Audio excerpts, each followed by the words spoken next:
రామ్ గోపాల్ వర్మ మళ్లీ లైన్లోకి వచ్చేశాడు. పవన్ కళ్యాణ్ కొత్త సినిమా కాటమరాయుడుని టార్గెట్ చేస్తూ రెచ్చిపోయాడు. గతంతో పోలిస్తే ఈసారి ట్రైలింగ్ డోస్ పెంచాడు వర్మ. సూటిగా కాటమరాయుడు పేరెత్తకుండా మారు పేర్లతో ఈ సినిమా గురించి ఓ ఆట ఆడేసుకున్నాడు వర్మ.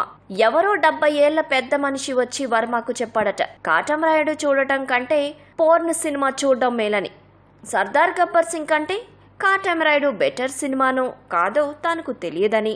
అయితే బాహుబలి 2 ట్రైలర్ చూసి పవన్ కొంచెమైనా నేర్చుకోవాలని, ఇలాంటి పవర్లెస్ సినిమాలు తీయడం మానుకోవాలని, ఇది తన ఇన్సీనియర్ నాన్ అడ్వైస్ అని తనదైన శైలిలో వ్యాఖ్యానించాడు వర్మ.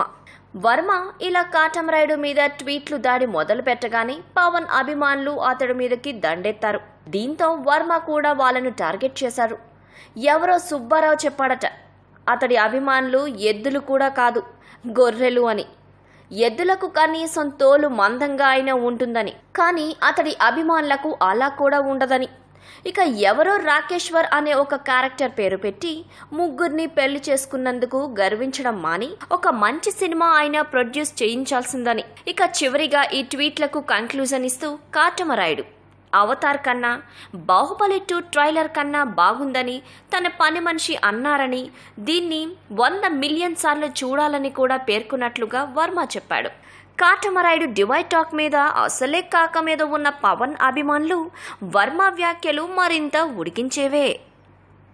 ఈ వీడియోపై మీ విలువైన కామెంట్స్ ని మాతో షేర్ చేసుకోండి. అండ్ ఇంకో విషయం, సబ్స్క్రైబ్ చేయడం మర్చిపోకండి.